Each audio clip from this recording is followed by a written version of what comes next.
Hi everyone, in this Dollar Tree DIY, I'm going to show you how I took this $1 pumpkin tinsel wall decor piece and transformed it into this beautiful fall pumpkin piece for your wall for the fall season. This is a really easy project. It only takes about an hour and it's super simple and doesn't take a lot of supplies. So if you're interested in learning more, continue to watch. Thanks everyone. Okay, so let's take a look at the supplies. First, I've got this pumpkin from the Dollar Tree. This is one of those old-fashioned tinsel type decorations. I use some wire cutters. You'll see a couple of different times when I use that in this project. You'll also need scissors to cut the yarn. And then also I use this really soft yarn. It's not the really thick, big, fat yarn that you see in those big blankets. But it isn't the normal yarn. And I used this great orange color, and then I used a green color for the stem. Now, I didn't use very much of this. You can see this is a pretty big roll. I've used a very, very, very small amount of the yarn on this piece. I'd say I probably could make 20 of these pumpkins with my one roll of yarn that I had in orange.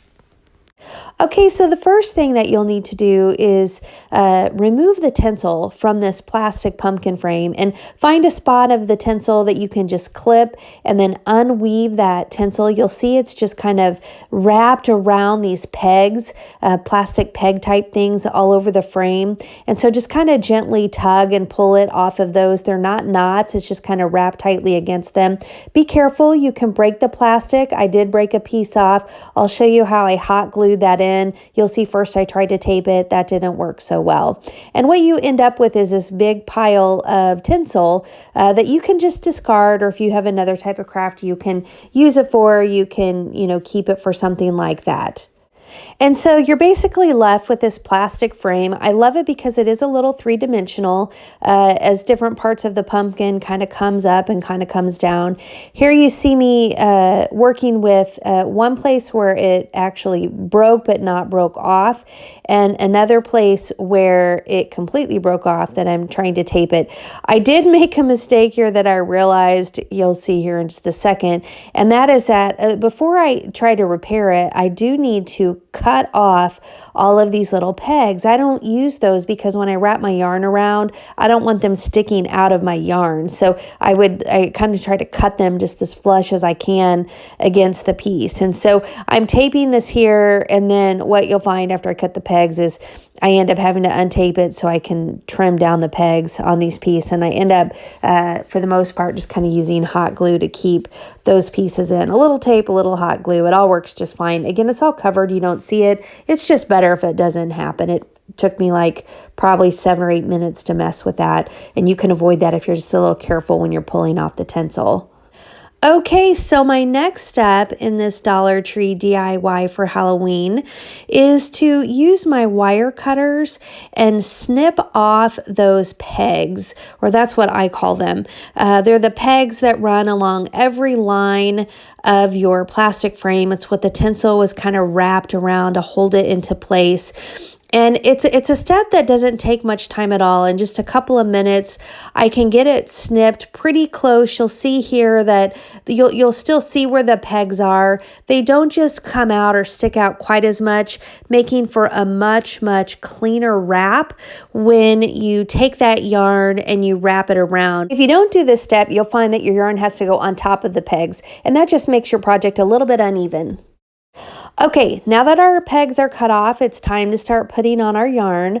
I start by tying a knot. I make sure that I know which side of my frame is the back side, and I tie that knot on the back and then just start wrapping the yarn around that piece of plastic that goes all the way on the outside of the frame. And so on this pumpkin, I'm working my way all the way around the pumpkin. I did cut some yarn off because you are having to tuck it through that frame. You're just going to have to guess, how much you think you'll need. And then if it's not enough, you just tie it off and start a new piece. And since you tie that knot in the back, it really won't even be noticeable. So once you get all the way around the pumpkin, it's time to start doing some of the lines within the pumpkin.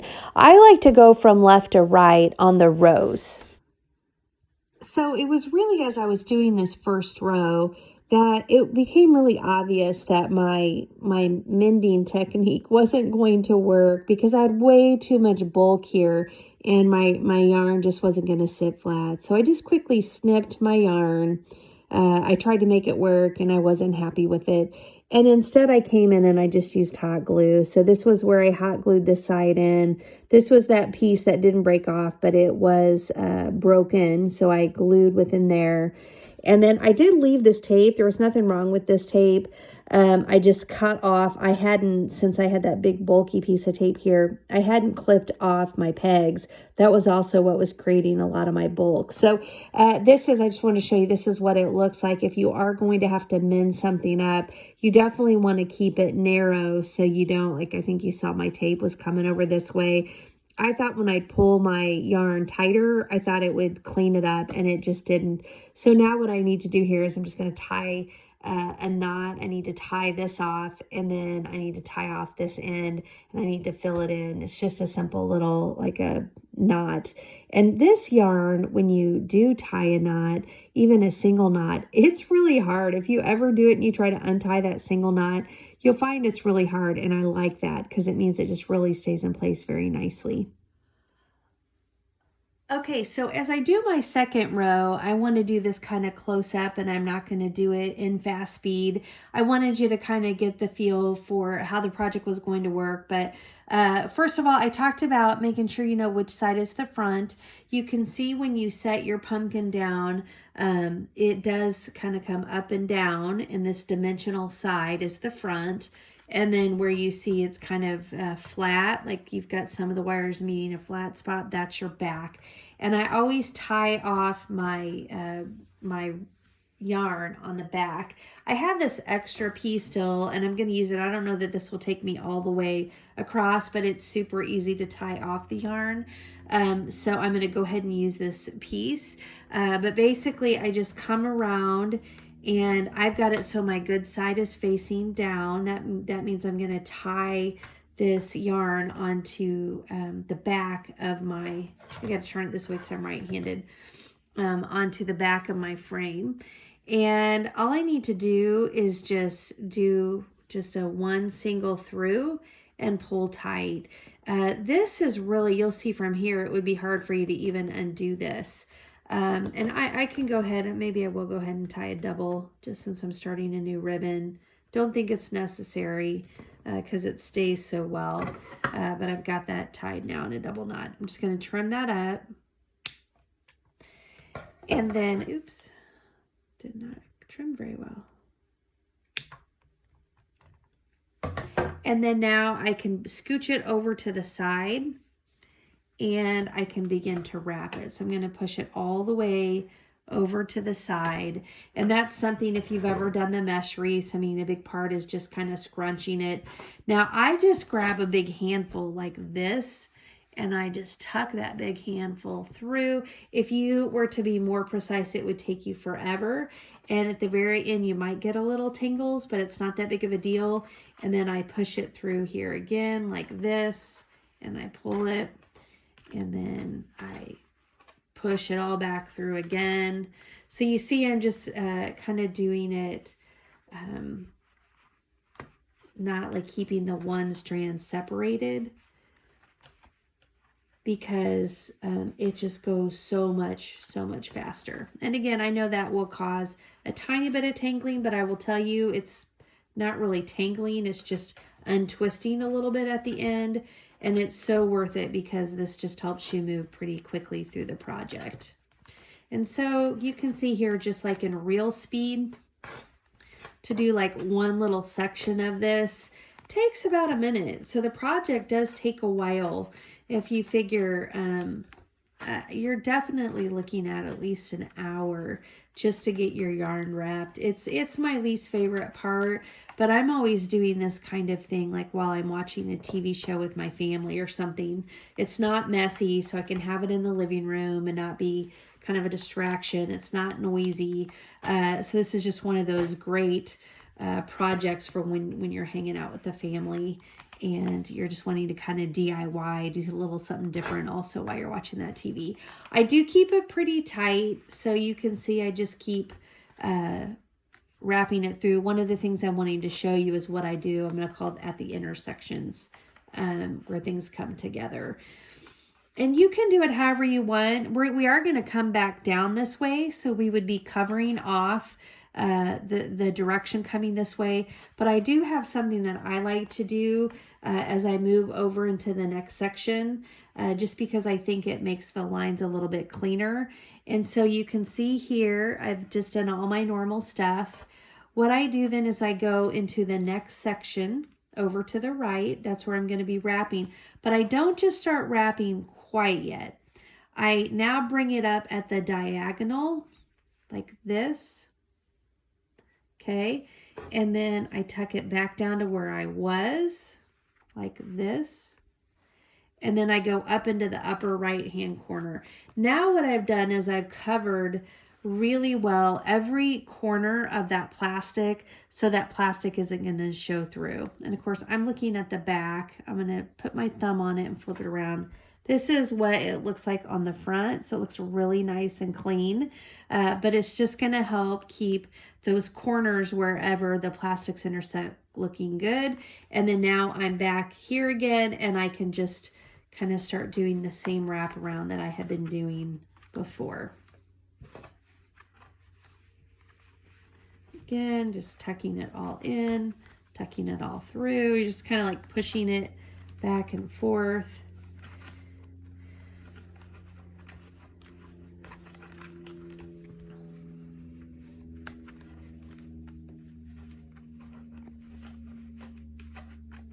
Like so.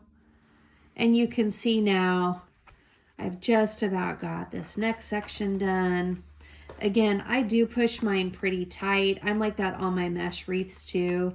And so I do the same with the yarn. I just don't want it to be loose and get into a place where you see the frame.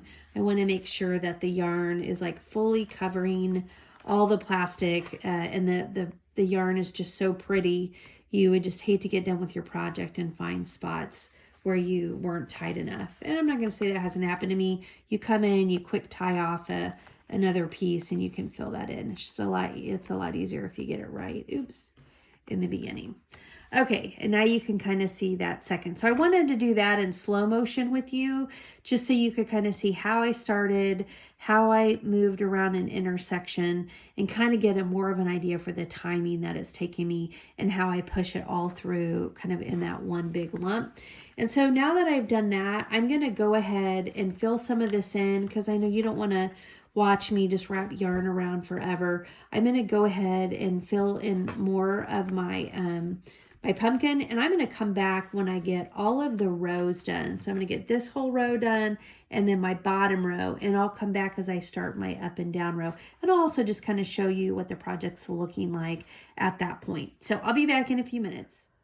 Okay, so I have finished wrapping the yarn around each of the rows of the pumpkin.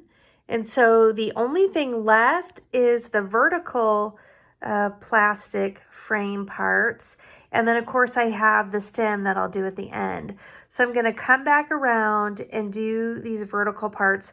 I did want to point out one thing that I didn't mention when I was wrapping the outer plastic part of the frame. When I got to this pumpkin, I just pulled this yarn on the back side across the stem and then picked up the wrap around right after I cleared the stem. Obviously, I had to get it over. I could have cut it and then tucked it in and started it new, but it's not a big deal for me to pull it over because I will just wrap the green yarn right around this orange yarn when I go to do the stem, so you won't even see it. So I did want to point that out. It may not be as obvious once I start getting the vertical lines of the frame filled in. So I just wanted to share that real quick with you. Okay, so I am ready to finish wrapping my last section with yarn, and I'm going to go ahead, just as I've done through the project, wrap the intersection where those plastic frame parts meet, just by doing a quick crisscross. So again, I just kept doing that, and it would just help cover up that plastic at those intersections, just to make sure it wasn't peeking through the yarn. So it's taken me about an hour to wrap my entire pumpkin with yarn, just to kind of give you an idea on timing. It does take quite a bit of time to wrap around. Super easy, not a lot of thought that you need to give to it, but it certainly does take time. And the other thing I wanted to share was really the distance of yarn. So you see me moving my hands here. I would pull that yarn like 2 full pulls, almost like 2 hand distances apart, every time I was doing a new row or a new up and down section. It was taking about maybe a little over 2 full stretches of the arm worth of yarn. And I share that. I mean, it's going to be different for every person and size person that's working on the project. But just to give you an idea, I know it's kind of hard when you're new and you're thinking, how much of this yarn should I be cutting? That's about what I used, and it consistently worked. I'd run tight like at the end, but I never felt like I cheated the project and, put less yarn because I was running out. But I mean, I did run kind of close on some of those sections. So that gives you an idea for that. So pretty easy so far. I think it's looking just great.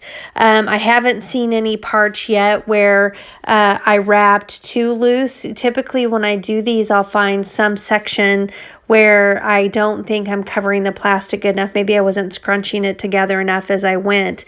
You'll see here, just even as I'm pushing down, just when you think you're full of yarn, you're really not. You scrunch it down and there's just room. There's always room for a little bit more. And so I like to do that just so I'm not trying to repair. I call it kind of repair stuff towards the end. All right, so I'm tying off. I'm wrapping up this last section. I'll be tying it off, and I'm going to come back and share with you how to do the stem. Okay, so I cut a piece of my green yarn and tied it off at the base of the stem. I just tied that right at the bottom where I had that orange yarn kind of running across. And you can see here on the stem, there's kind of a couple of different rectangles followed by the top of that stem, which doesn't have that separated part. And notice when I pull this, how that knot from the back pulls to the front. You've got to be really careful when you knot your yarn, that when you go to wrap it, you don't let that knot pull to the front, because you don't want to see the knot in the front. But it's very natural when you start pulling on the yarn, the knot pulls towards you. So you got to kind of hold that knot firm while you get your yarn started wrapping. And once you get started, you'll be fine. So I'm just wrapping my yarn a little bit around the base. I'm even taking it outside of that first section and doing one wrap around beyond that very middle section, just because I want my green to extend just a little bit beyond the stem itself. And so that's what you see me doing here. Now I'm going to take this yarn and I am going to wrap it around each rectangle separately. And so it's what you'll see based on the thickness of this yarn. As I do that, I'll pretty much be filling in that rectangle. It'll look more like a solid coverage of the green because the yarn is thick, and I'm going to go around both sides of the rectangle with it. So that's what you see me doing here. I'm going to go around both sides of the rectangle. I'll also make sure I get some nice coverage on the base of the stem. I want the green to be prevalent on the base. And so I don't want it to be orange that you're seeing below the stem. I want it to be green. So you're going to see me going through the base of the stem in that way. And then once I wrap through both of the rectangles, then I'll just take a single wrap around. Since it's only one big piece, I'll then wrap it around that top part where it will actually end up still being a little bit hollow in the middle, because the yarn isn't going to cover fully when I wrap it around the sides. I just think this DIY Dollar Tree Halloween project turned out super cute. I love the pumpkin orange yarn that I used, and I also think the sage green color is just a really nice add as well. Okay, so we're finished with our project, and we do need to get something to hang the pumpkin decor. And I'm just going to use another piece of this green yarn. I'm just going to cut a piece off, and then I'm just going to tie it in a double knot just to make a loop. I want to have like a circular loop that I'm going to work with. So tie this in a double knot like so. Oops. Okay. And then once I have that circular loop, I'm just going to trim off my ends. I think it's easier to do that before I get it on the pumpkin. So I made sure that was nice and tight before I did that. And then I am going to take this knot and tuck it down into the pumpkin. And then I can, am I doing this right? Wait a second. I want to put the loop in, not the knot, the loop in the pumpkin. Push it down. And then I'm going to take the loop and push it through the other side like this. And then I'm just going to pull that. Now, before I pull tight, you know, once you pull this tight, it's kind of hard to maneuver. Get that knot to the back of the pumpkin before you're pulling tight. That way it is staying on the back side. And now what you have is you've got this hanger. It just totally blends with your pumpkin stem and looks really nice. I hope you enjoyed watching this Dollar Tree DIY today, where we took this Halloween tinsel wall decor piece from the Dollar Tree that was just $1 and transformed it into this beautiful wall decor piece just using a little bit. You can see how much of this yarn that I have left on the spool, just a little bit of this soft, beautiful pumpkin color yarn. And then of course we used a little bit of this green yarn as well. If you like the video, I would love it if you would take just a second and press that like button. If you think you might be interested in watching more of my DIY videos, I'd love it if you take just a second and subscribe. I do a lot of seasonal crafts, a lot of party entertaining type videos, and I do also have a lot of fun making DIY faux leather and leather earrings. If that's not something you're into, when you see those come in, you can just skip them and wait for the next regular DIY project for the season. Thanks everyone. Appreciate you watching. Bye-bye.